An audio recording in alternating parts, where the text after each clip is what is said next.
안녕하십니까. 오유환 목사입니다. 주일예배 들어오신 여러분들 정말 환영합니다. 오늘 말씀 통해서 우리의 진정한 소망이 무엇인지를 배울 수 있기를 기도합니다. 오늘 요절은 누가복음 21장 28절입니다. 이런 일이 되기를 시작하거든 일어나 머리를 들라 너희 속량이 가까우니라. 여기 속량이란 말 나오죠. 속량은 자유라는 말이에요. 성경에는 세 가지 자유에 대해서 나오고 있습니다. 우리 지난번 영혼의 속량에 대해서 나왔어요. 우리가 영혼의 속량은 예수님 믿고 거듭났을 때 영혼의 자유를 얻죠. 또 고난을 받으면 받을수록 우리 영혼은 점점 더 자유로워지고 하나님과 더 깊은 관계성을 갖게 됩니다. 오늘 말씀에는 영혼의 속량을 받은 사람들이 기다려야 되는 두 가지 속량에 대해서 나오고 있습니다. 20절에서 24절을 보겠습니다. 너희가 예루살렘이 군대들에게 에워싸이는 것을 보거든 그 멸망이 가까운 줄로 알라. 그때 유대에 있는 자들은 산으로 도망갈 것이며 성내에 있는 자들은 나갈 것이며 촌에 있는 자들은 그리로 들어가지 말지어다. 이 날들은 기록된 모든 것을 이루는 징벌의 날이니라. 그날에는 나이 벤 자들과 젖먹이는 자들에게 화가 있으리니 이는 땅에 큰 환난과 이 백성에게 진노가 있겠습니다. 그들이 칼날에 죽임을 당하며 모든 이방에 사로잡혀 가겠고 예루살렘은 이방의 때가 차기까지 이방인들에게 짓밟히리라. 여기 이방의 때라는 말이 아주 중요한 말입니다. 이방의 때라는 것은 이방인에게 모두 복음이 전파되는 때를 말합니다.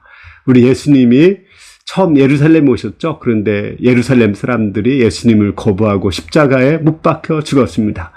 그부터 이방인에게 복음이 전파되었어요. 그 이스라엘은 영접지 않았지만 이방인들에게 복음이 전파되고 세계 만민에게 복음이 전파됩니다. 성경에는 땅의 모든 족속에게 복음이 전파되면 그 제사 끝이 온다고 말씀했습니다. 물론 그 끝이 오기 전에 우리가 전에 배운 것처럼 말세에 세 가지 징조가 있습니다. 그 세 가지 징조 기억하시죠? 거짓 그리스도가 나타나서 내가 예수라고 그러죠. 또 전쟁과 지진과 기근과 전염병과 기상이변 같은 것들이 일어나고 우리 성도들의 박해 또 고난이 크게 일어나게 됩니다. 이러한 모든 그 말세의 징조 후에를 통해서 세계 만민에게 복음이 전파되고 그제야 끝이 오게 됩니다. 그래서 끝이 온다는 것은 휴거가 일어난다는 거예요. 우리 예수 믿는 사람들 또 예수 믿고 죽은 사람들이 부활해서 하늘로 올라가서 우리 예수님을 만나게 됩니다. 그 후에 우리 지상에서는 대환란이 있습니다. 오늘 말씀에 기록된 것은 그 후에 있을 7년 대환란을 말하는 것입니다.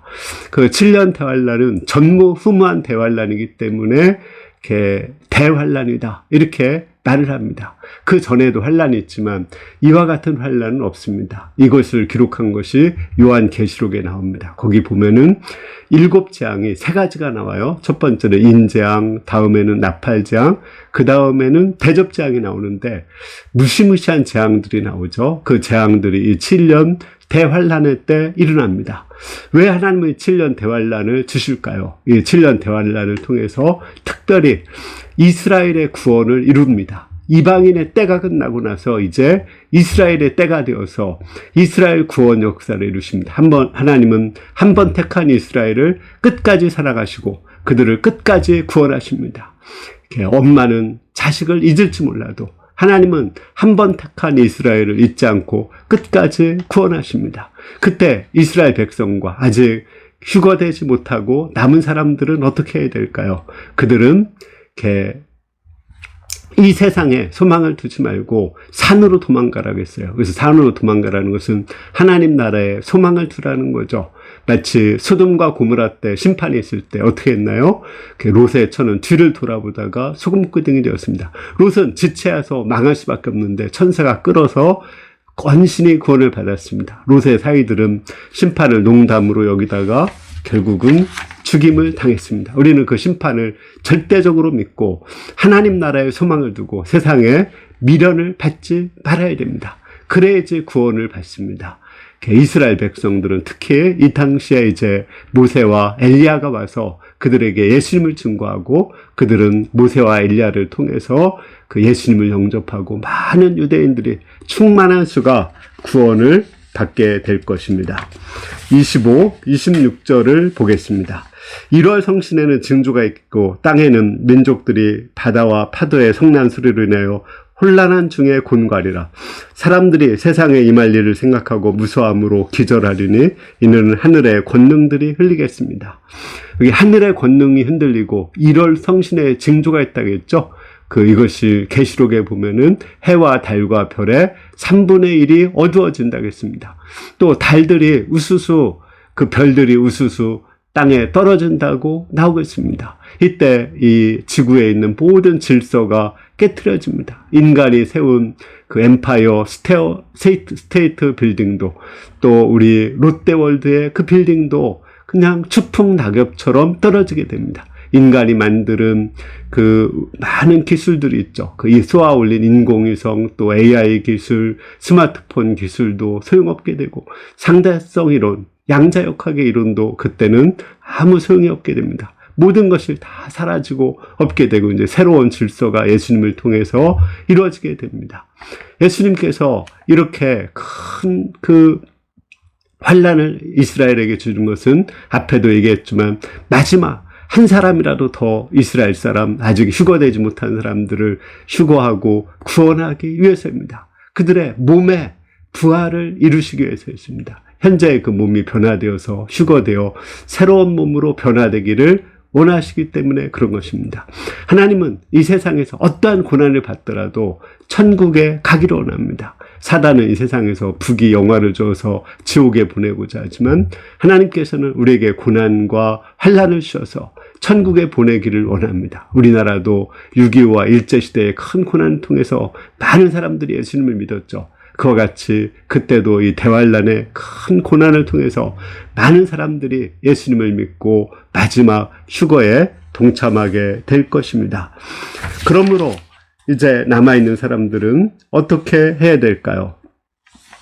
27절, 28절을 보겠습니다.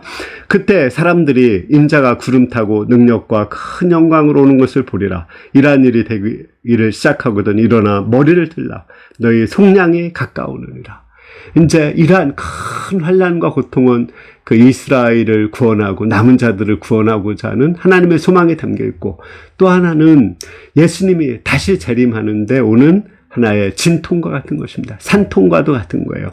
이러한 산통을 통해서 예수님이 큰 능력과 영광으로 구름을 타고 오십니다. 처음에는 은밀하게 오셨지만 이제는 공개적으로 오십니다. 처음에는 초라하고 볼품없는 아기의 모습으로 오셨지만 이제는 권능과 영광에 부활하신 그 모습으로 예수님께서 오시게 됩니다.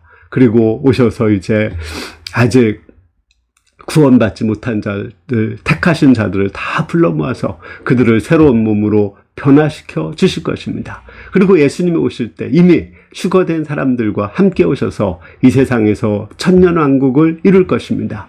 이 처음에 부활한 자들, 휴거된 자들을 첫째 부활에 참여한 사람들이라고 합니다. 그들은 첫째 부활에 참여했기 때문에 둘째 사망을 당하지 않습니다. 그들은 불과 유황으로 타는 못에 들어가지 않고 예수님과 함께 천년왕국에서 영원토록 왕노릇하게 될 것입니다.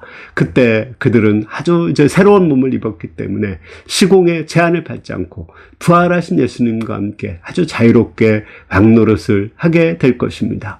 우리가 바라는 것이 바로 이러한 것입니다. 이러한 천년왕국의 모습이 우리 이사야서에 잘 나타나 있습니다. 그때는 100세에 죽는 사람이 젊어서 죽는 것이고, 또 어린 양과 사자가 뛰놀고 독사의 굴에 손을 넣어도 물지 않는 그런 평화로운 세계가 올 것입니다. 인간과 인간과 자연의 그런 공존하는 아름다운 평화로운 세계, 에덴 동산과 같은 그러한 세계가 올 것입니다. 그때 우리는 머리를 들어서 이렇게 몸의 속량을 기다려야 됩니다. 여기서 아까 우리가 얘기한 것은 이렇게 속량은 세 가지가 있다겠죠. 우리는 영혼의 속량을 받았어요. 우리가 죄사함 받고 나서 그 죄에서, 지긋지긋한 죄에서 자유함을 받고 우리가 고난을 받을수록 우리는 점점 더 마음의 자유를 누립니다. 그리고 마음에 더 많은 행복을 누립니다. 우리가 신앙생활을 잘한다는 것은 연수가 높아질수록 더 많이 자유를 누리고 더 많은 행복을 누리는 것입니다. 그러나 우리가 육신을 가지고 있는 한 이곳에서는 영원한 자유를 누릴 수 없습니다. 우리가 잘 알듯이 우리 가운데 이렇게 혈액암으로 고통하시는 분도 있고 뇌출혈로 고통하는 아이도 있고 또 난소암으로 고통하시는 분도 있습니다. 저 같은 경우도 이제 넘어져가지고 쇄골뼈가 부러지기도 하고 또 눈에는 녹내장이 있습니다. 제 아내도 이제 기관지 확장증도 있고 이렇게 이빨도 좋지 않습니다. 뿐만 아닙니다. 우리 주위에 보면은 이렇게 몸이 안 아프신 분들이 없어요. 여기저기 다 아프고 고통스럽습니다. 또 정신적인 질병으로 고통하시는 분도 있습니다. 우리가 여기서 완전하게 자유를 얻으려면 몸의 속량을 얻어야 됩니다. 우리가 영혼의 속량뿐 아니라 몸의 속량을 받아야 됩니다. 이 몸의 속량은 언제 이루어지나요? 예수님이 다시 오실 때 이루어집니다. 우리가 죽어서 잠깐 쉬고 있다가 예수님이 다시 오실 때 아니면 살아서 휴거당할 때 그때 우리는 몸의 속량이 있습니다. 우리는 이 몸의 속량을 바라보며 머리를 들어야 됩니다. 그것이 우리의 진정한 소망인 것입니다. 그 몸은 우리 부활하신 예수님의 몸과 같습니다. 시공에 제한을 받지 않습니다. 늙지도 병들지도 않고 슬프지도 고통스럽지도 않고 항상 젊은이답게 항상 자유롭게 살 수 있는 그런 새로운 몸을 덧입게 될 것입니다. 이 얼마나 좋은 것입니까? 과거와 미래를 왕래할 수 있고 또 여기서 미국이나 전 세계를 한순간에 왕래할 수 있는 그런 새로운 몸을 갖게 되고 엄청난 자유를 누릴 것입니다. 그러나 이 천년왕국에서도 완전한 우리가 자유를 누릴 수 없습니다. 이 천년왕국에서도 아직도 지진도 있고 화산 폭발도 있고 또 쓰나미도 있고 더위도 있고 추위도 있습니다. 인간이 사는 날 완전한 오염에서 해방될 수는 없을 것입니다. 지질오염, 수질오염, 이제 대기오염 이런 것들이 있을 것입니다. 그러나 예수님께서 이제 천년왕국이 끝나고 새하늘과 새 땅을 만들면 우리가 새로운 몸으로 살게 됩니다. 그곳에 갈 것이 우리의 소망입니다. 우리는 머리를 들어야 됩니다.